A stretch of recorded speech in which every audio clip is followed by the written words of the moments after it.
enlace.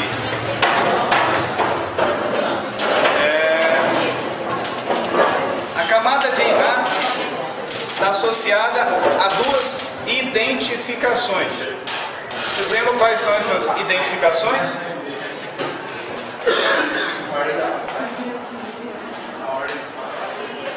Tá, mas identificação. O que ela tem que identificar? O endereço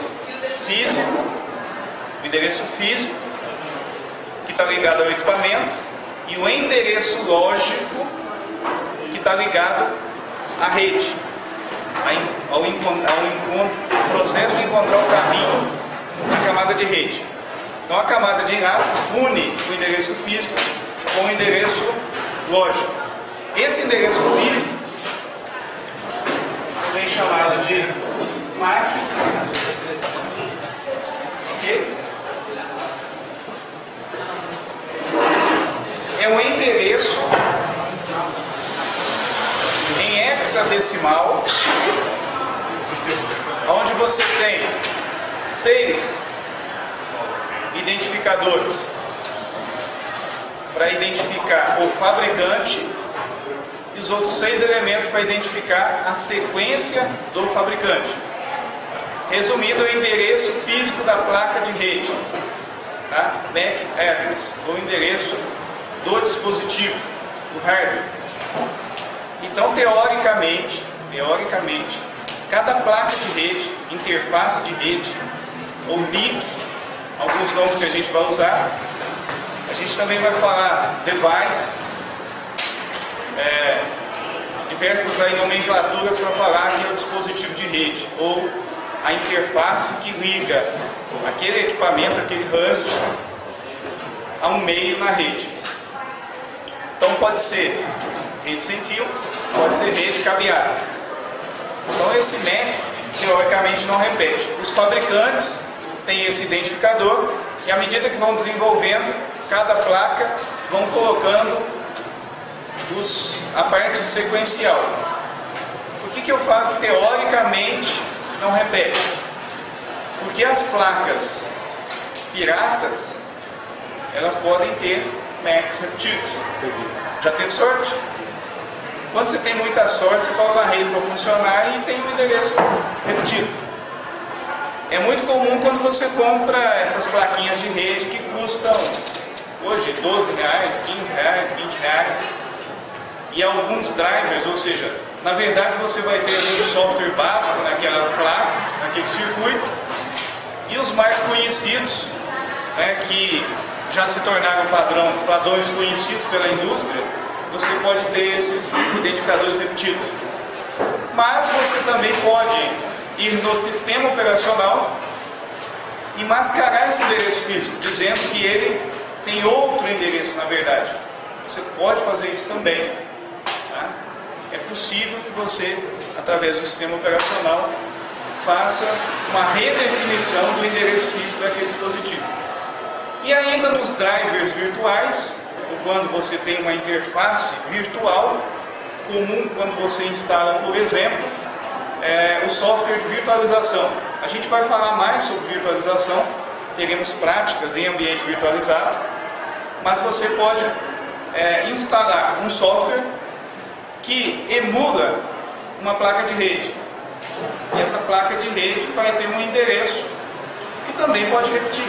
Você pode ir lá e definir qual é o MAC. Tá? E o outro lado da camada de enlace faz a ligação com a parte lógica. A princípio, vamos considerar que essa parte lógica é o endereço IP. O endereço IP é a base de endereçamento na camada de redes. Outro papel da camada de redes. Aliás, eu não perguntei nenhum da camada de rede. Qual é o principal papel da camada de rede? O que viria na cabeça de vocês quando alguém falar rede, camada de rede? O principal equipamento que faz lembrar a camada de rede é o roteador, o router, um equipamento que reconhece a camada física, camada de enlace, camada de rede, as 3 camadas. Quando os pacotes saem por aí tentando encontrar o host de destino, eles passam por diversos roteadores. Cada estágio desse, entre um roteador e outro, a gente chama de rope, salto. E os roteadores têm algoritmos, protocolos, para descobrir os caminhos. Aí nós vamos ver, existe um roteamento estático. Alguém vai lá e fala, olha, se chegar um pacote com o objetivo de atingir a rede X, passa por aquela porta. Se for pela rede Y, passa por essa outra porta, por janelas. Então o roteador pode ter essa definição estática, você define. Ele também pode fazer isso dinamicamente. Quando ele for fazer dinamicamente, ele tem diversos protocolos. E aí nós vamos estudar, quando estivermos na camada de rede, quais são esses protocolos. Existem protocolos específicos para cada cenário. Os cenários são soluções de pequeno porte, por exemplo, um pequeno escritório, uma rede corporativa envolvendo diversos roteadores, dentro de uma estrutura conhecida, padronizada, e você pode ter os roteadores ligando a outras redes, ou, por exemplo, os roteadores da internet.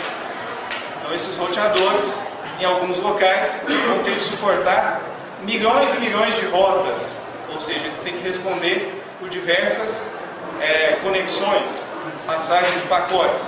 Então, obviamente, cada um desses cenários, você vai ter um protocolo apropriado. Nós vamos conhecer esses protocolos. Os roteadores são equipamentos com o propósito de encontrar as rotas. Mas o roteamento não tem que ser feito somente por um equipamento específico. Você pode pegar o seu computador, instalar um sistema operacional e colocar um software. Você vai colocar um recurso naquele sistema operacional capaz de rotear. Então você pode fazer isso utilizando FreeBSD, usando Windows, usando alguma aplicação para Windows. Então o roteamento pode ser feito também utilizando um computador mais um software. Mas quando a gente fala de roteador, principalmente nas aulas aqui, vocês vão ver nos livros, é o dispositivo capaz de encontrar essas rotas. Bom, então essa foi a revisãozinha do que nós vimos ontem. Terminando o nosso assunto aqui das demais camadas, para a gente assistir um vídeo, camada de transporte. O objetivo da camada de transporte: troca de dados fim a fim. Uma camada de transporte comunica com a outra camada de transporte, mas ela presta serviço associado a um processo. Olha que questão interessante existe na camada de transporte. Você tem um único computador, um notebook, e esse notebook você instala o MySQL, servidor de banco de dados. Você instala, eu vou falando nomes de software para vocês já irem familiarizando. Não tem necessariamente que gravar, mas é uma forma de vocês irem assimilando os serviços que esses softwares prestam e qual a associação em termos de protocolos. Então, um serviço que você costuma instalar, ou que geralmente quem já tem Windows, desde o Windows 2000, Windows XP, Windows 7, Windows Vista, ou tem uma versão server, Windows 2000 também é uma versão server, mas tinha uma versão desktop, uma versão server. A gente vai conhecer um pouquinho desses sistemas operacionais, e principalmente os sistemas operacionais com suporte à rede. Esses sistemas operacionais permitem que você instale um servidor web. No caso da Microsoft, o servidor web é o Internet Information Server, o famoso IIS. Este IIS vai proporcionar o acesso a um serviço do protocolo HTTP, que é lá da camada de aplicação. Bom, se você imaginar que esse IIS rodando no seu computador vai ter o mesmo IP, o mesmo endereço lógico para aquele computador, e você também vai ter o MySQL funcionando, servidor de banco de dados, e e você ainda pode ter outros diversos serviços rodando, ainda mais agora que você compra um notebook com 8 GB de memória, e enfim, processadores capazes de suportar diversas aplicações ao mesmo tempo. Então você vai ter um problema interessante aí em termos de endereçamento.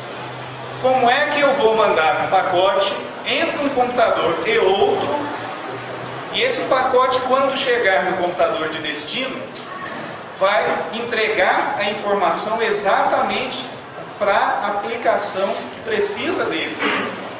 Então, se você estiver falando do Internet Information Server, com o protocolo HTTP, você vai consultar ou vai consumir esse recurso do servidor a partir de um browser. Resumindo, seu notebook tem Windows 7, está rodando o Internet Information Server, e você fez uma página usando bloco de notas, colocou um conteúdo HTTP, escreveu no protocolo, uma página de internet, ou você pegou o teu editor de texto e mandou ele salvar no formato HTML, e você tem então ali o recurso funcionando. A partir de uma conexão de rede, vamos colocar como exemplo rede local, tem um cabinho ligando ao outro computador, alguém abriu um browser, Chrome, Firefox, Internet Explorer, Opera, abriu, digitou o endereço daquele outro computador, que é o endereço IP, lá na barra de navegação, e aquele cliente fez uma requisição lá para o outro computador, que é o notebook onde você instalou o IIS. Para que essa informação seja trocada, veja, o cliente está solicitando ao servidor, o servidor vai processar os dados e entregar de volta. Esse pacote vai passar pelo mesmo caminho de rede. E ao mesmo tempo, você também foi lá, usando um software que você desenvolveu em C#, você fez uma conexão daquele outro computador com o notebook agora para acessar o banco de dados MySQL, porque você vai consultar um cadastro seu de mídias. Você tem lá diversos DVDs, Blu-rays que você quer consultar, ou um cadastro qualquer usando essa base de dados MySQL. Então esses pacotes vão estar passando pela mesma interface de rede, vão estar passando pelo mesmo meio. No caso, a gente pode utilizar um cabo par trançado para ligar um dispositivo, dois dispositivos idênticos, fazer uma rede ponto a ponto. Eu faço uma montagem desse cabo que se chama crossover. Simplesmente eu vou fazer uma padronização dos pinos para que essa comunicação seja de dispositivos do mesmo tipo. E aí esses pacotinhos estão passando, sinais elétricos estão passando pelo cabo e tem que ser entregue ora para o browser e ora para o programa que vocês fez em C# que está consumindo os dados MySQL. Então vejam que desafio. Não basta endereçar o Rust, eu tenho que endereçar o quê? O serviço, o processo que está rodando no sistema operacional, para saber para quem que ele entrega aquele pacote. Seria mais ou menos o seguinte: usando o correio, o sistema de correio convencional, você manda uma carta para alguém. 3 pessoas podem morar na mesma casa. No entanto, as correspondências vão exatamente para os seus destinatários. E existe ali o nome da pessoa diferenciando. O endereço é o mesmo, mas tem o nome diferenciando.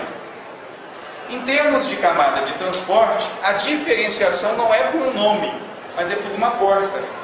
Então você tem, na verdade, associado a cada protocolo uma porta. Então existem basicamente, existem outros, mas nós vamos falar principalmente do TCP e do UDP. Esses dois protocolos já têm uma informação que você tem que fornecer. Qual é a porta?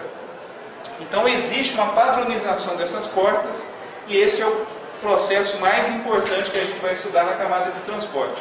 Como acontece este controle de acesso a uma área comum, tem que ter uma área comum aonde esse protocolo, essa camada vai consultar e esse protocolo vai disponibilizar e acessar as informações que foram enviadas de outro host.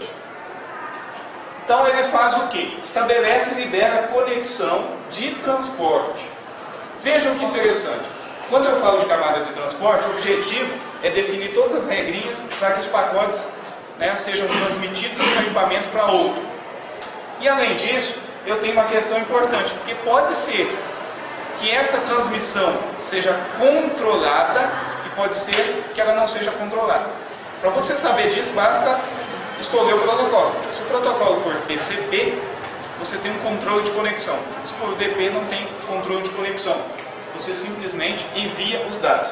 Então essa camada vai cuidar de todo esse processo de pegar a informação numa área de troca de dados e entregar exatamente na outra camada de transporte. Por isso que a gente fala que ela é fim a fim. A camada de transporte de um equipamento entrega na camada de transporte do outro sistema, do outro dispositivo. E aí, esse direcionamento, ou seja, qual a aplicação que vai capturar aquele pacote, está associado ao número de portas. Então essa padronização de número de portas também é importante. Pelo número de porta, normalmente você sabe qual que é o serviço. Não é regra geral, você pode mudar isso. Você pode forçar essa mudança. Mas, por exemplo, as portas para você acessar a internet é a porta 80. Né? Se você vai acessar, por exemplo, um serviço de DNS, que a gente vai ver, porta 53. Ah, eu quero acessar a porta do MySQL, que eu falei para vocês. Alguém sabe a porta do MySQL? 3306. É a porta para o MySQL. Para o Firebird, 3050. Mas veja, não é padrão. Posso instalar e fazer com que o software utilize outra porta. Essas portas existem até 1024, até 1023, de 0 até 1023. 1K de porta são as portas já reservadas. Então você já tem um serviço associado reconhecido para aquela porta.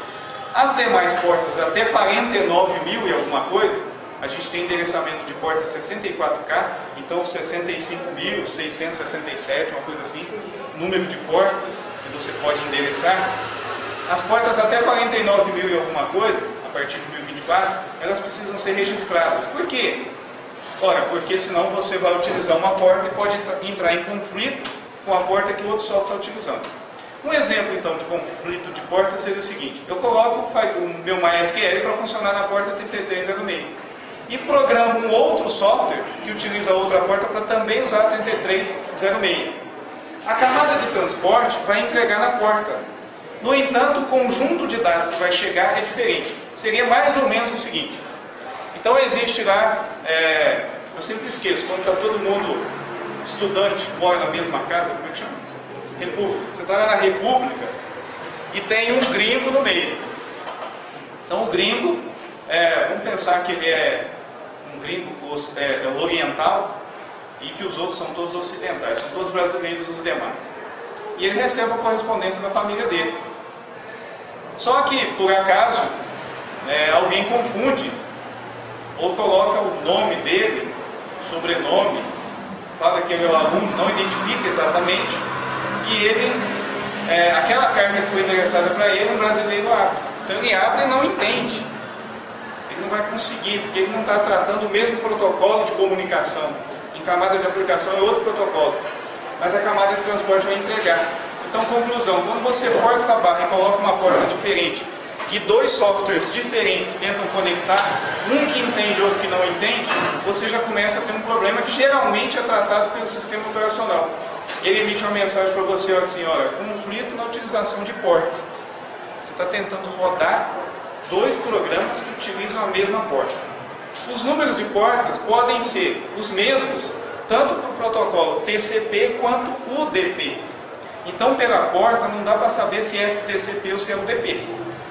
Mas, sempre você tem que informar se o protocolo de transporte é TCP, se ele é UDP ou se ele é um outro protocolo de transporte. O número da porta, por padrão, ele é padronizado conforme os registros, reconhecimento internacional. Então existe um organismo que faz isso, o nome desse organismo é IANA, tá? O organismo responsável por registrar as portas. As portas acima de 49 alguma coisa ficam livres para usuários configurar seus dispositivos. Ah, eu criei um software em C# e vou fazer com que esse meu software comunique com outro software. Estou criando o conceito de cliente e servidor. Dois executáveis que se comunicam e trocam informações. Você vai usar qual protocolo para transportar os dados? Pode ser o UDP e pode ser o TCP. Qual é o desafio no estudo dessa camada? Nós precisamos entender como funciona, mas principalmente entender quando é que um é bom e quando é que o outro é bom. Alguns serviços podem ser tanto no TCP quanto no UDP. O desafio nosso então vai ser entender tudo isso para saber escolher. Cada cenário pode requerer um protocolo diferente. Controle de sequência e controle de erro. A questão da sequência está associada ao processo de entrega dos pacotes. Pode ser que o tamanho, né, desse pacote que eu vou configurar nos protocolos de transporte, ou eu vou definir em cima de algum protocolo de rede alguma limitação, ou eu vou colocar alguma aplicação para tratar uma regra diferente os pacotes conforme o seu tamanho. Pode ser que eu tenha uma limitação entre um hub e outro, porque entre um roteador e o outro, o pacote não pode ser muito grande, tem que ser menor. Então esse pacote vai chegar e ele vai ter que ser dividido, transportado duas vezes. O exemplo seria o seguinte: você quer transportar uma carga de batatas, sacos de batata mesmo, batata inglesa, e você coloca dentro de sacas de 40 quilos. Só que essa batata está sendo extraída lá da terra, lá do produtor rural, está produzindo essa batata para entregar no município vizinho. Normalmente ele utiliza um meio de transporte tranquilo. Tem um tratorzinho que ele vai lá e entrega as batatas. Só que choveu muito e tem muita água. Tem um sujeito que presta serviço e está transportando batatas numa canoinha. Só que a canoa mais ele, se colocar muita batata, afunda.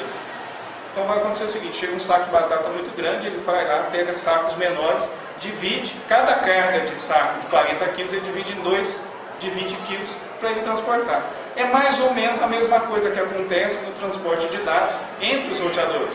Pode acontecer de ter um gargalo ou um ponto onde o valor, o tamanho dessa área de dados é menor. Esse protocolo tem que prover uma garantia de que esse saco de batata do outro lado seja remontado. E aí olha que interessante, no caso do saco de batatas, podem chegar 10 sacos de batatas de 40 quilos que vão se transformar em 20 sacos de 10 quilos.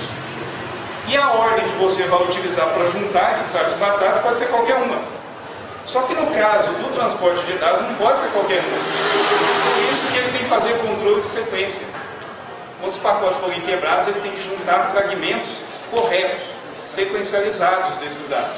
E essa é a analogia então do transporte. Bom, controle de fluxo.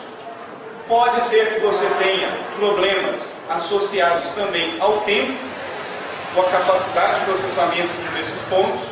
E a gente vai conhecer alguns algoritmos que estão associados ao gerenciamento, principalmente do tempo de transporte. Seria mais ou menos o seguinte: quanto tempo eu vou esperar a outra parte do pacote chegar?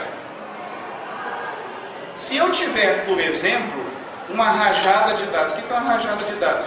De repente, há um transporte tão grande de pacotes e isso pode prejudicar o processamento de algum dispositivo no meio do caminho. Esse dispositivo não dá conta e ele não entrega os pacotes do outro lado. Eu tenho que determinar um controle de fluxo para permitir que esse pacote seja entregue em tempo suficiente do destinatário conseguir processar.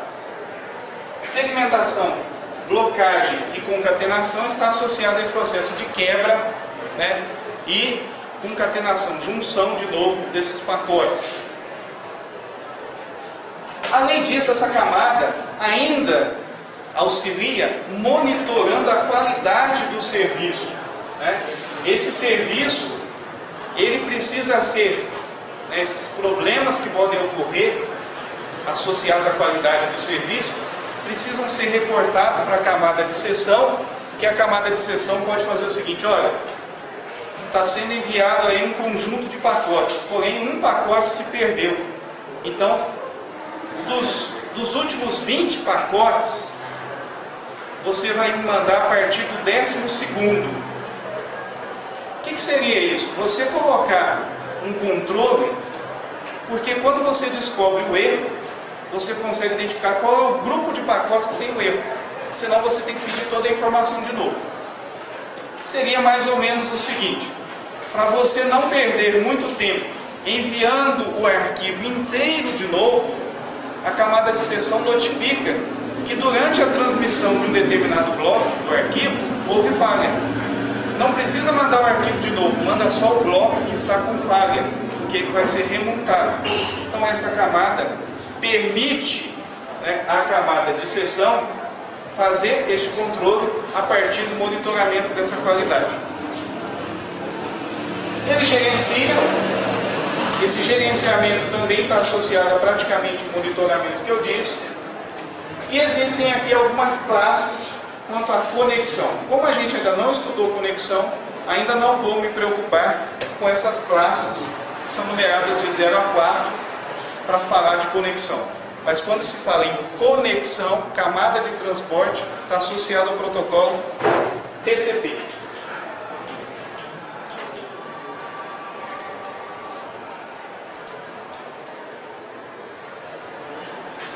A camada de sessão é responsável por estabelecer sessões. Obviamente, né, a camada de sessão é que inicia o processo de transmissão de dados. Não confundam sessão exatamente com conexão. A conexão está associada a um processo de estabelecer uma sequência ou um protocolo de transmissão de dados. Seria mais ou menos o seguinte: você precisa avisar alguém que você vai à reunião e você vai mandar um recado. Só que esse recado não tem garantia de chegar. Então você manda o recado. Para ter certeza que a pessoa recebeu o seu recado, a pessoa tem que te mandar outro recado. Olha, eu concordo com a reunião, eu vou também, tá? E estou ciente. Só que se você não receber informação de que ela vai à reunião, você não sabe se deve ir. Pode acontecer dela ir na reunião e você não ir em dúvida se ela não vai, e aí não acontece a reunião.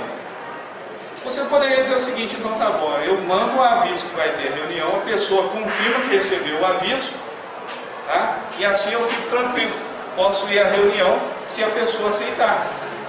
Beleza, tá combinado. Você chega lá, tá só você. A pessoa não sabe que você realmente ia na reunião. E aí a pessoa tem que ter uma confirmação.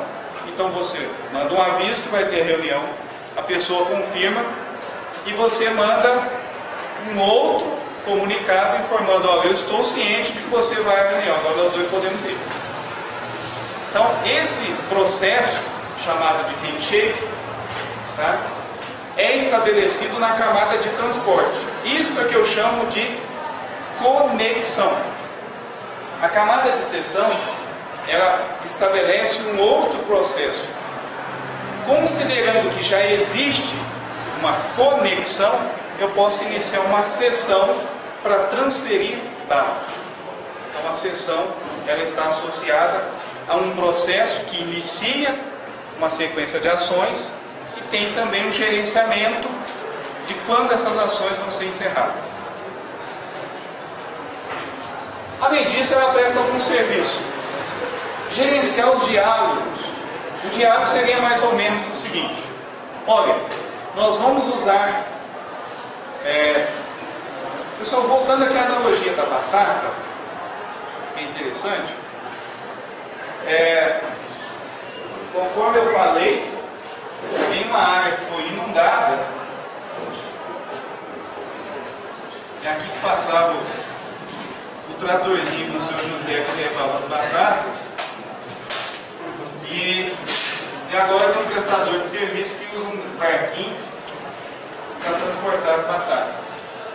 Esse sujeito pega as batatas.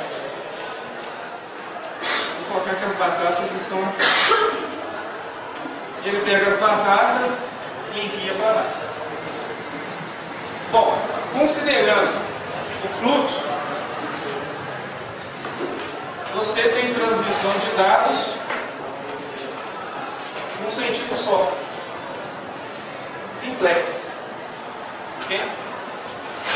Considerando que esse sujeito seja capaz de levar batatas e na volta ele leva milho, que a demanda de milho está para cá, então ele pode levar e receber, usando o mesmo meio.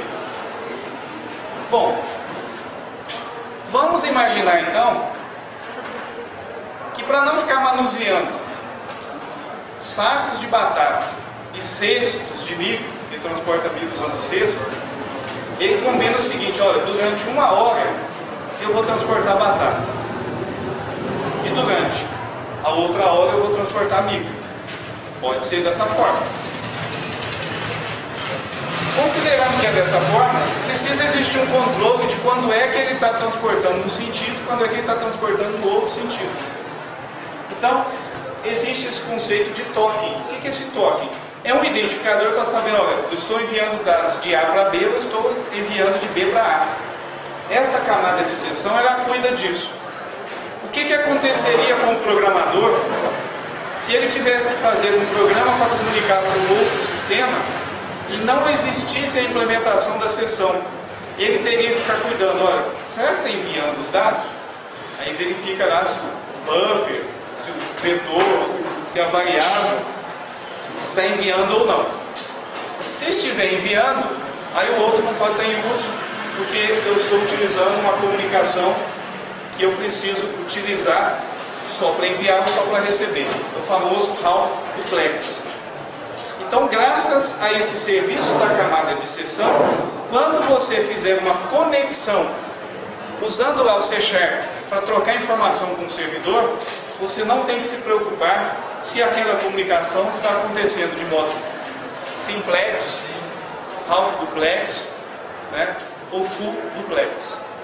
Basicamente, esse trabalho de gerenciar é da camada de seção. Sincronização. A sincronização eu já falei ontem, mais ou menos quando a gente tinha aí os corredores levando informação para elementos. Só que a gente estava falando da sincronização lá na camada física, em nível de bits. Na camada de seção, esta sincronização pode significar, por exemplo, complementar a informação em termos de uma sequência de dados que precisa ser transmitida. Está faltando alguma informação, venceu o tempo e agora vai ser transportado outro conjunto de dados. Bom, a camada de apresentação agora, bem tranquilo. A camada de apresentação padroniza os dados. O que precisa ser memorizado dela? É graças à camada de apresentação que eu posso enviar informações com comportamentos diferentes dependendo da plataforma. O exemplo aqui interessante é aquele de você mandar um arquivo texto entre um servidor Windows e um cliente Linux. Quando for indicar a mudança de linha, o próprio sistema vai fazer a adaptação. Isso acontece se você tiver uma camada de apresentação que reconhece o tipo de dado que está sendo transportado.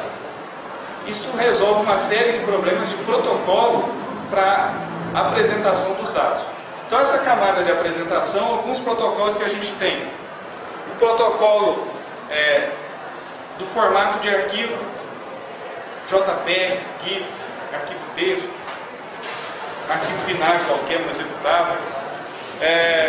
Pode ser também um protocolo para você estabelecer a troca de dados entre banco de dados e o cliente do banco de dados. Bem tranquilo essa camada. Então aqui a gente fala sobre os padrões, a gente viu aí Unicode, naquele capítulo do Lausanne, então é tratado na camada de apresentação. E a camada de aplicação é onde vocês fazem a festa. Vocês consomem praticamente todos os protocolos. E aí você utiliza os programas para conectar, para enviar arquivo. Por exemplo, você pode ter uma aplicação usando o protocolo FTP. Todo mundo sabe o que é o protocolo FTP? File Transfer Protocol. O FTP é um protocolo para você consumir na camada de aplicação que permite a troca de arquivo. Exemplo, você quer disponibilizar arquivos para diversas pessoas. E a analogia interessante é aproveitamento do recurso de rede. Você tem um servidor, um server, que está na internet. Você tem um computador na sua casa, um PC. Diversas pessoas vão acessar esse servidor para pegar o arquivo. Que arquivo é esse? Trabalho que o exercício que você já resolveu, o pessoal não resolveu ainda. Você colocou lá, pessoal, já resolveu o exercício lá, da disciplina de estrutura de dados, e vocês podem acessar. Então você pega aquele arquivo, faz um upload, o envio dele para o servidor. Então, este protocolo que você utiliza para enviar o arquivo pode ser o protocolo FTP. Lá no servidor tem um programa, uma aplicação, né, que é o servidor de FTP. Esse protocolo ele tem uma série de comandos, ou seja, ele tem uma padronização para você acionar recursos. Então você consome o serviço desse protocolo e coloca o arquivo no servidor. O arquivo está lá. Esses clientes poderão baixar esse arquivo. Então, se várias pessoas vão precisar do arquivo, você vai usar o seu link uma vez só. Você coloca ele lá na internet, onde todo mundo acessa, de preferência lá no ambiente público, tem um servidor de FTP, e todo mundo busca lá. Bobagem sua querer mandar isso para todo mundo você mesmo. Você vai ficar consumindo o seu link para mandar para todos. Então, basicamente, esse é um exemplo aí de protocolo da camada de aplicação que você pode consumir usando um cliente, usando um servidor e implementando lá no C# mesmo, na linguagem de programação que você quiser, uma interface para consumir esse protocolo. Como que esses dados serão transportados? Olha, pode ser que do seu PC até esse servidor existam vários hubs, vários roteadores. E este dado vai ser transportado, por exemplo, utilizando o protocolo TCP. Durante esse processo de transmissão do arquivo também você vai ter uma sessão. Aquela sessão onde você inicia o processo de transporte do arquivo até acabar. Por exemplo, perder um pacote no meio do caminho e o arquivo está danificado. Quem vai cuidar desse pacote para compensar e o arquivo continuar perfeito? Quem vai se preocupar com isso? A camada de transporte já vai tratar. Na verdade, a camada de sessão também vai ajudar, porque é ela que vai fazer a remontagem do arquivo. Então, basicamente, nesse exemplo que eu estou citando, a gente teve o envolvimento de diversos protocolos. Os protocolos da camada de aplicação são muitos e a gente vai conhecendo aí, à medida do possível, cada um deles. Pessoal, então, a gente encerrou aqui um overview do modelo OSI. Esse overview é só para a gente dimensionar o que vai ser estudado.